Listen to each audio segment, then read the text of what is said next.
Hola a todos, mi nombre es Rafael Núñez y hoy quiero compartir con vosotros una de las enseñanzas más importantes que nos revela la palabra de Dios, y es sobre la tercera persona de la deidad, el Espíritu Santo. Como siempre, sabemos que toda la fuente de la revelación divina nos es transmitida a través de la Biblia, la palabra de Dios.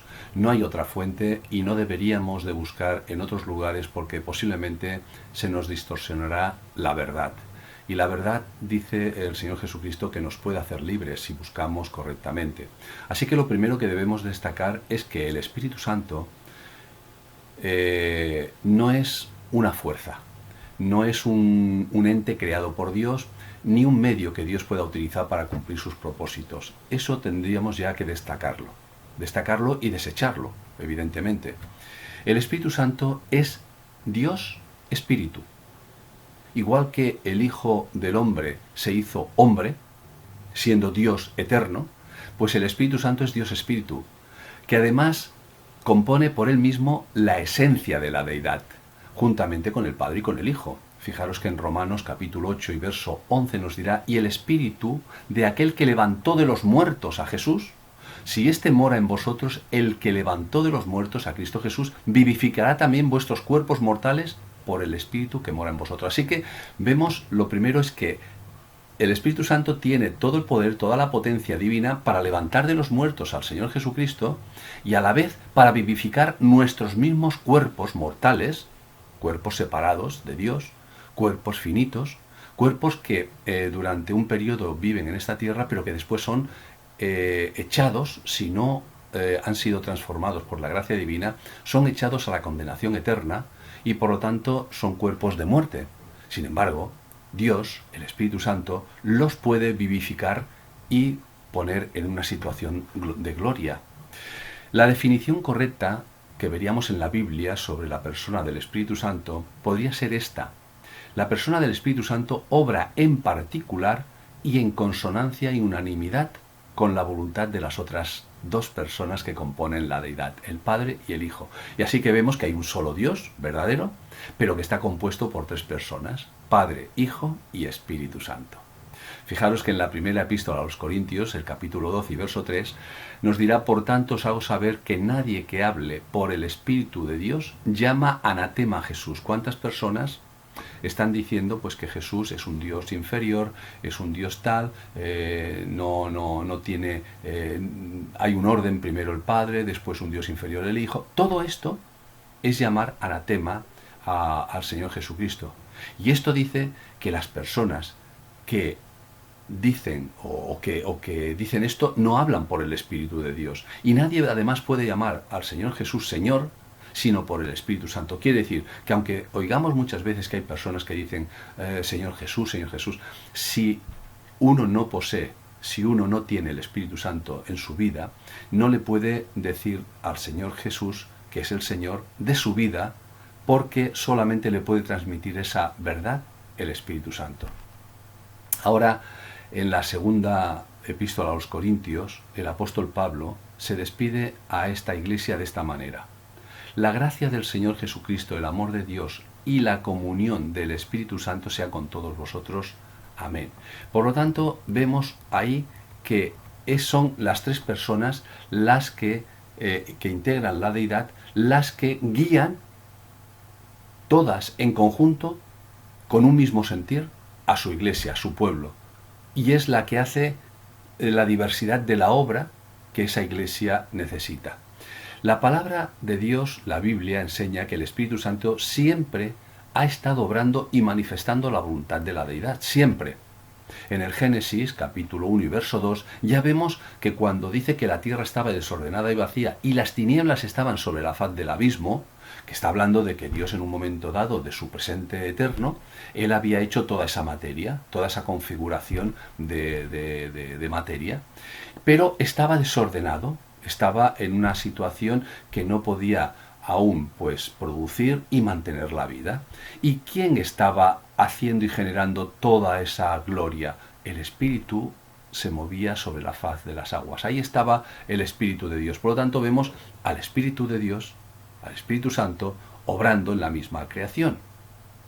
En Job dirá en el capítulo 33 y verso 4, y el Espíritu de Dios me hizo, y el soplo del Omnipotente me dio vida. Así que vemos claramente cómo el Espíritu de Dios es el que está obrando siempre, pues, a favor de la deidad. Vemos como en todo el plan de Dios para la creación, el Espíritu Santo es el que ha manifestado o se ha manifestado en todas las cosas. Por ejemplo, el Espíritu Santo en un momento dado capacita al pueblo de Israel. En el Éxodo 31:3 vemos que dice: y lo he llenado del Espíritu de Dios en sabiduría, en inteligencia, en ciencia y en todo arte. Quiere decir que si bien Dios pedía a su pueblo una serie de normas, de leyes, de estatutos, de formas de actuar, era el mismo Dios, a través del Espíritu Santo, quien los capacitaba, le daba todo lo necesario para llevar adelante esa obra que tenía que estar a la altura y al nivel de lo que pedía la deidad. Por lo tanto, solamente lo podía hacer Dios a través del Espíritu Santo. Vemos en algún momento, como en Jueces, en el libro de Jueces, capítulo 15 y verso 14, allí tenemos un hombre, uno de los jueces, que es llamado Sansón, y que vemos, y la gente en la mitología muchas veces pues le presenta como un ser extraordinario, un ser con una fuerza descomunal.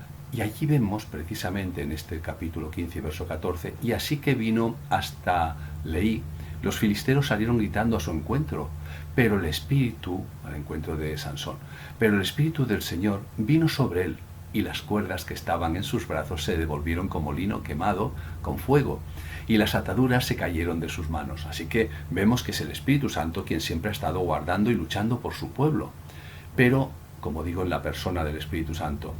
Por ejemplo, vemos en el primer libro de Samuel, capítulo 10 y verso 10, como en un momento dado, pues el rey Saúl pues profetiza con el resto de los profetas, que quedaron además pues conmovidos los que le oyeron, porque veían que aquello que revelaba el Espíritu Santo a sus profetas también le era dado al rey. Por lo tanto, vemos que esa revelación que nosotros tenemos en la palabra de Dios, en la Biblia, ha sido dada por el Espíritu Santo. Qué bueno, ¿verdad? Conocer la función de cada persona que compone la deidad. En el Nuevo Testamento, en el Nuevo Pacto, en este periodo que nosotros vivimos ahora, y que está establecido por Dios a favor de los hombres, por el sacrificio de la segunda persona de la deidad, el Hijo de Dios, el Señor Jesucristo, es el Espíritu Santo quien da inicio a ese periodo de la gracia de Dios para formar la Iglesia y poner todos aquellos rescatados, todos aquellos que estaban condenados eternamente, pero que han sido rescatados por la gracia, ponerlos en una situación de salvación, que es la Iglesia, ¿verdad? Apartados para Dios. Fijaros que en el libro de Hechos de los Apóstoles, capítulo 1 y verso 5, dirá: porque Juan ciertamente bautizó con agua, mas vosotros seréis bautizados con el Espíritu Santo dentro de no muchos días. Les he anunciado que la Iglesia, quien dará inicio a ese periodo tan glorioso del pueblo de Dios, será el Espíritu Santo. Y Hechos de los Apóstoles, capítulo 2 y verso 4, dice: y fueron todos llenos del Espíritu Santo y comenzaron a hablar en otras lenguas según el Espíritu les daba que hablase. Así que vemos que el inicio de la Iglesia, de ese nuevo pueblo, ese nuevo pacto que ha sido hecho por Dios para con los hombres, le da inicio el Espíritu Santo, y es el que está en medio de su Iglesia, porque está en el medio del ser humano que ha sido transformado, que ha sido llevado de muerte a vida, que ha sido hecho traspasado de las tinieblas a la luz. Es el Espíritu Santo el que hace esa obra de gracia en los hombres. La obra de añadir a la Iglesia los que han de ser salvos la sigue haciendo el Espíritu Santo. Y fijaros que esto lo vemos en 1 Corintios capítulo 2, verso 13 y 14. Lo cual también hablamos, no con palabras enseñadas por sabiduría humana, sino con las que enseña el Espíritu, acomodando lo espiritual a lo espiritual. Y esto nos quiere decir que los hombres pueden intentar acercarse a Dios, creyendo que pueden entender la mente de Dios, creyendo que pueden esforzarse por hacer la voluntad de Dios, pero que es el Espíritu Santo quien nos manifiesta, quien nos enseña, que es solamente a través de su revelación la que puede hacer que nuestra espiritualidad se configure a la verdadera espiritualidad que demanda Dios. Y eso lo hace el Espíritu Santo. Y continúa diciendo: pero el hombre natural aquel que no posee el Espíritu Santo no puede percibir las cosas que son del Espíritu de Dios, porque para él son locuras. No puede entender estas cosas y no las puede entender porque se han de discernir espiritualmente, que solamente el Espíritu de Dios las puede trascender a nuestras vidas. La deidad sigue obrando a favor de los hombres caídos en el pecado, tanto el Padre como el Hijo. Pero tanto el Padre como el Hijo administran esta gracia soberana en los cielos. El Padre está recibiendo toda la gloria de su obra. El Hijo está sentado a la diestra de la majestad de las alturas. ¿Y qué hace? Está intercediendo por todos aquellos que se acercan a esa obra de la gracia. Y está intercediendo además también por los que han alcanzado esa gracia, pero necesitan ser restaurados en muchos casos. Por lo tanto, la obra de la gracia, tanto el Padre como el Hijo, la están realizando en los cielos.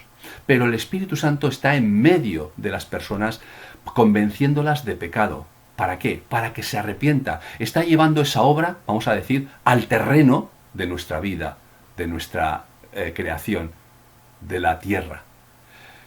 Dice el Evangelio según San Juan, capítulo 16, verso 8, y cuando Él venga, el Espíritu Santo, el Consolador, convencerá al mundo de que de pecado, de justicia y de juicio. ¿Para qué? Para que obedezcan al llamado de Dios. Por lo tanto, vemos que el Espíritu Santo, la tercera persona de la deidad, es la que está realizando la obra en medio de nosotros. Ahora hay una advertencia, y esto lo vemos que el Señor Jesucristo también se recoge en Lucas, en el Evangelio según San Lucas, capítulo 12 y verso 10.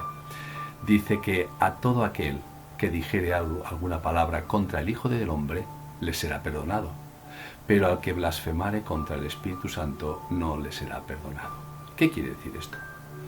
Quiere decir que nosotros ahora, quien está a nuestro lado, es el Espíritu Santo, el Espíritu de Dios. Es el que nos está convenciendo, nos está dirigiendo, nos está haciendo ver nuestro estado y el final de nuestra vida. Y nos está diciendo que hay un camino nuevo y vivo que fue trazado por la sangre del Señor Jesucristo, que le costó su vida, su padecimiento, darse a sí mismo por todos nosotros.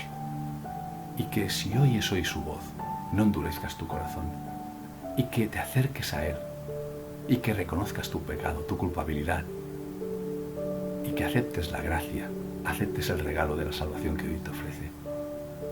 El Espíritu Santo está dando testimonio a nuestro espíritu. Cuando tenemos un momento de debilidad, cuando estamos pasando por pruebas, Dios está ahí intentando hacerte recapacitar. Dios Espíritu Santo está obrando a tu favor.